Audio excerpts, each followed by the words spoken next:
while we are free to choose our actions, we are not free to choose the consequences of our actions. When Stephen Covey said this, he was expressing that every path you choose will lead to the inevitable consequence. In Galatians 6:7 it states, "Do not be deceived.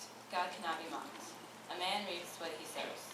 Meaning, the good choices will reward you in the end, but any wrongdoing will have suffering to follow. Though you probably won't be swallowed by a fish, it will still leave you drowning in regret. Even though it's easier just to avoid your responsibilities, there's no dodging the aftermath. Our youth group put together skits demonstrating how everything you think, say, or do leads to an effect.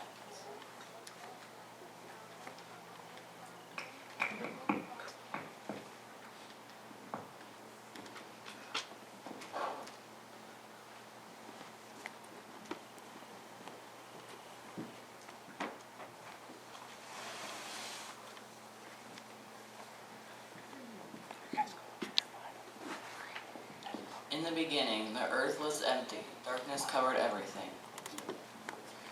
But God was there, and he had a plan. And God said, "Let there be light."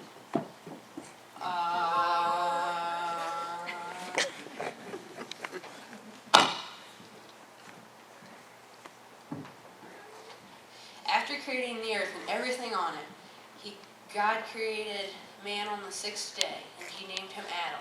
Now God knew it was not good for Adam to be alone, so he created woman from the rib of Adam, and her name was Eve. And God saw this was good. They had the perfect garden and the perfect life, that is, until they chose to disobey God. Here's what happened.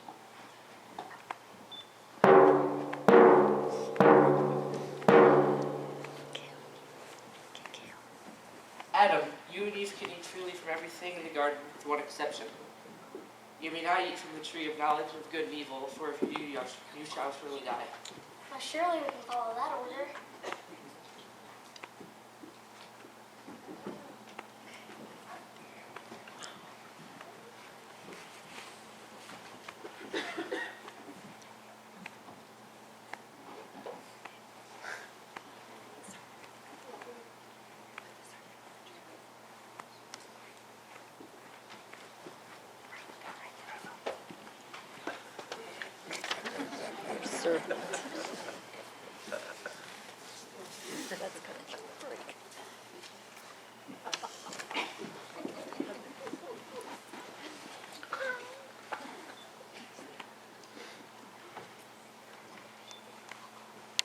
Eve, you don't really believe all that stuff God said about eating this fruit and dying.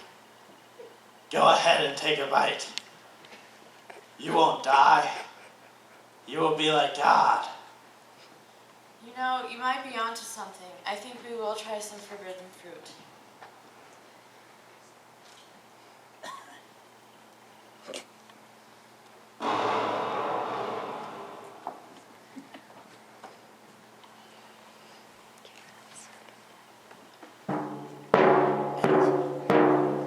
Adam and Eve, where are you?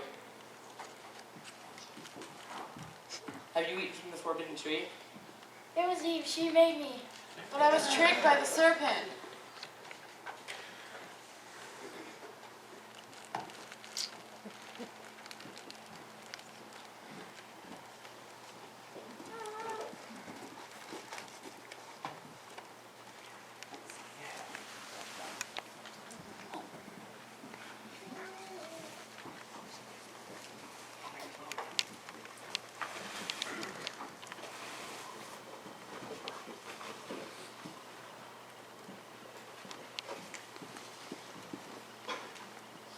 From that moment on, because they disobeyed God, sin and death had entered the world, both physical death and spiritual death. See, they had a choice. Adam and Eve decided not to obey God, leading to a lifetime of pain and suffering for all generations to follow.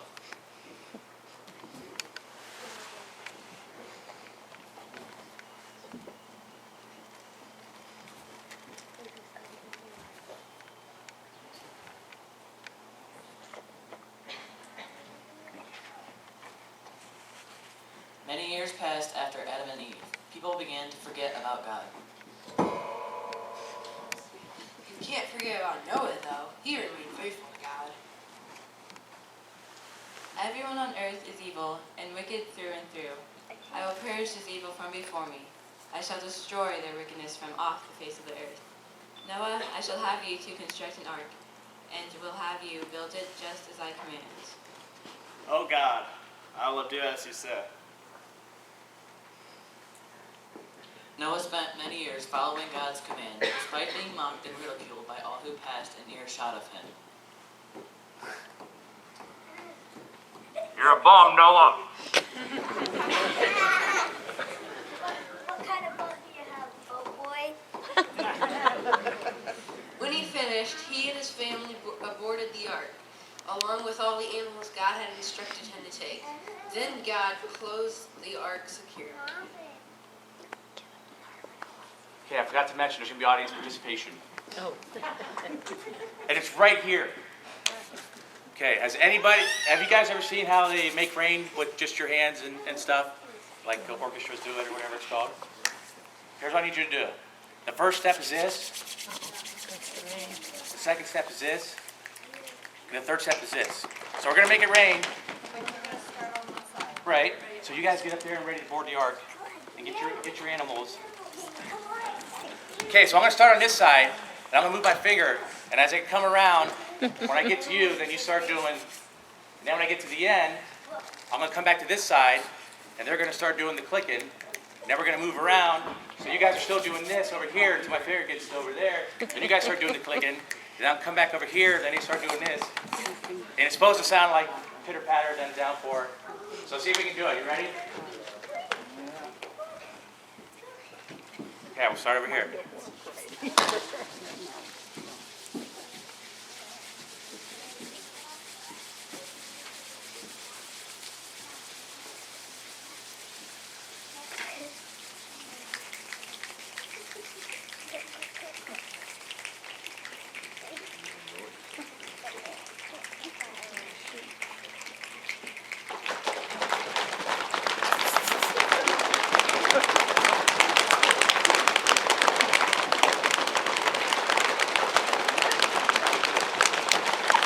Slow down, we're going to go backward.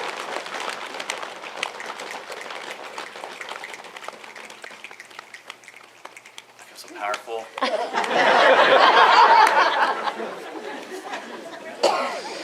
The rains fell, the deep let loose, and everything was destroyed except for those on the ark. Because of Noah's faithfulness to God, he and his family were saved.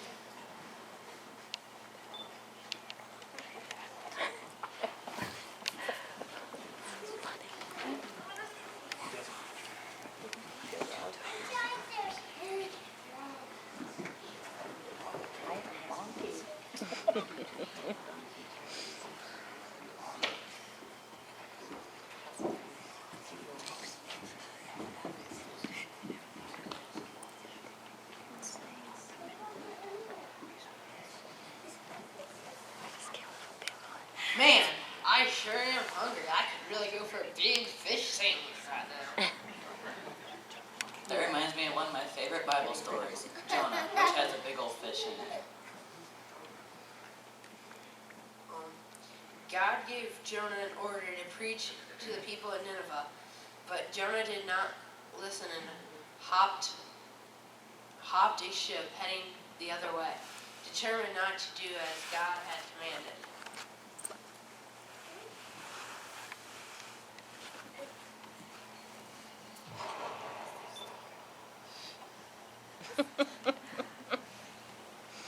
Let's cast lots to find the cause of the storm.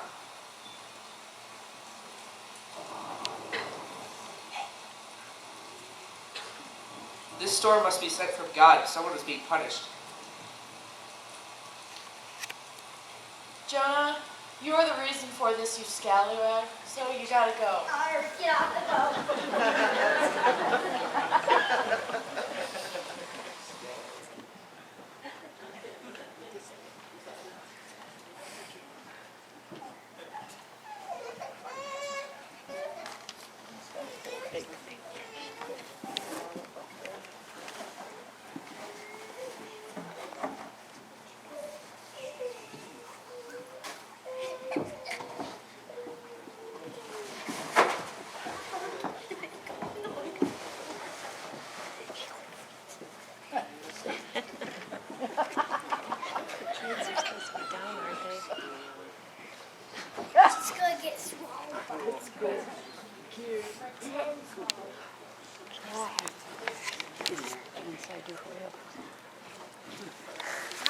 fish was sent to swallow up Jonah, and for 3 days and 3 nights, Jonah was in the stomach of a fish.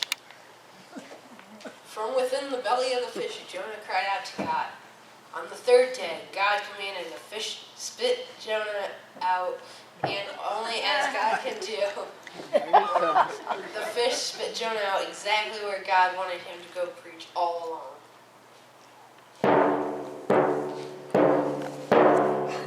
Now, Jonah, go and preach as I commanded you. I will obey you, Lord. Wow, that fish must have that fish must be equipped with a GPPS. GPPS. God's Prophet Placing System.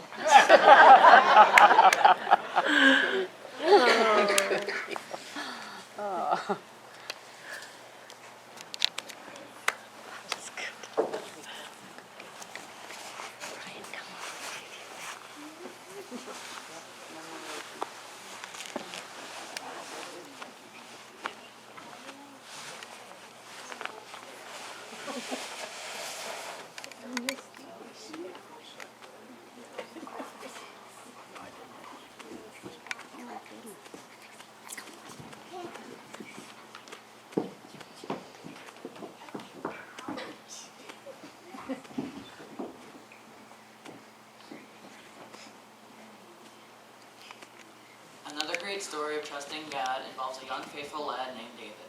Even when still young, David trusted and relied upon God. There came a time where David's trust and faith in God would be put to the test. The Philistines were mocking God, especially the 9-foot-tall giant named Goliath. Who's gonna fight me? You sissy Israelis with your weakling God? I challenge you, come fight me! Just admit it, you foul motherfucker and blasphemer. Nobody insults my God. Both a lion and a bear he has delivered into my hands, and it looks like a pagan giant shall be next. Well, you little rut. You're just a weakling, a little boy, but nonetheless, I will enjoy massacring you. You come at me with your sword, spear, and javelin, but I come at you in the name of the Lord of hosts. The God armies of Israel who you have defiled. Have a taste of this. What he did, I didn't see. He's gonna have a head. Yeah. Give it.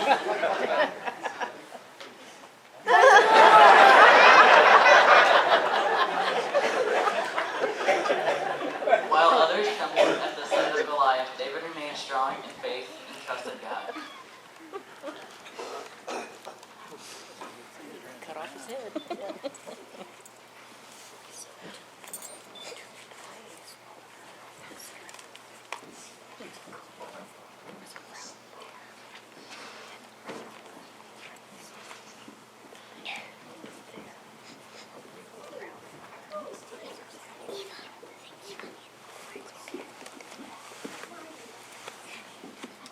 All these stories show you that in life you will have challenging decisions thrown at you. You have to put your faith in God, and He will lead you to the outcome. Following God might not be always the easiest decision, but it is always the right one. If you aren't obeying God, you may be one of those swallowed by a fish. Though it may not be that extreme following God, God will always bring in a stirring aftermath.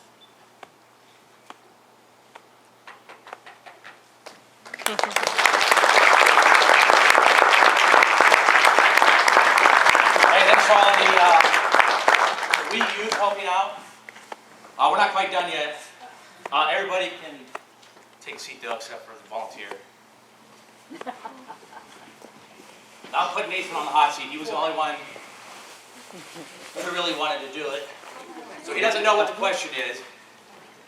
But a lot of times when we look at Jonah, especially, you think, okay, he's a prophet of God. God asked him to do something, and he refused to do it and went the other way. And it's very easy to look at Jonah and go, how can you do that? That's God. He didn't ask him to do anything too hard. He was being selfish, and we cast judgment on Jonah. And I'm out of shape because the Goliath scene's got me winded. It shouldn't be tiring falling over. So I got a question for Nathan. Do you think, can you ever see in our society how we could be like Jonah's? We might have that thinking. Let me give you, how old are you? I am 12. So in 2001, September 11th, 2001, were you born? Yes.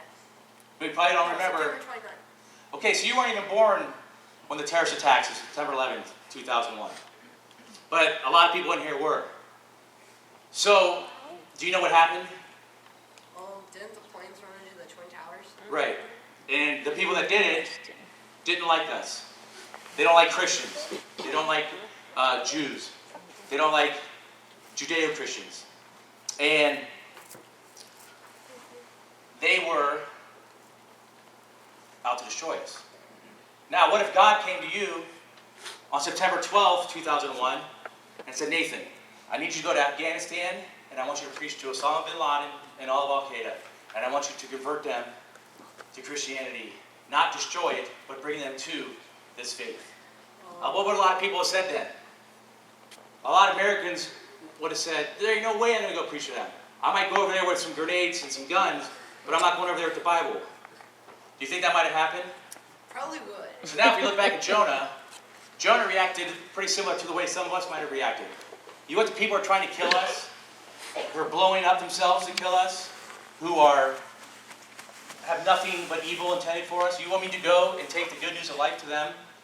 So we might have been in the same boat. So I'm just saying, we get the story, this is about choices and consequences. We had Adam and Eve, they messed up. I'm sure the next person down the line would have messed up. Cain didn't waste any time. Then you got Noah, who was faithful. But there's all the stories of the Bible, they can all relate to us because, like Solomon said, nothing's new under the sun. We all do the same sins. We all have the same evil hearts. And it's only God who can change them. So, hope you guys got something out of every choice, every decision has a consequence to it, whether good or bad. So, because if somebody would ask me to go preach to Al-Qaeda, Osama bin Laden on September 12th, not somebody. If God would have said it, I don't know if I would have been jumping the next plane to Afghanistan or not. I might have went, to the beach or something. All right, that's all we got. Thanks everybody for helping out. Thanks all those kids.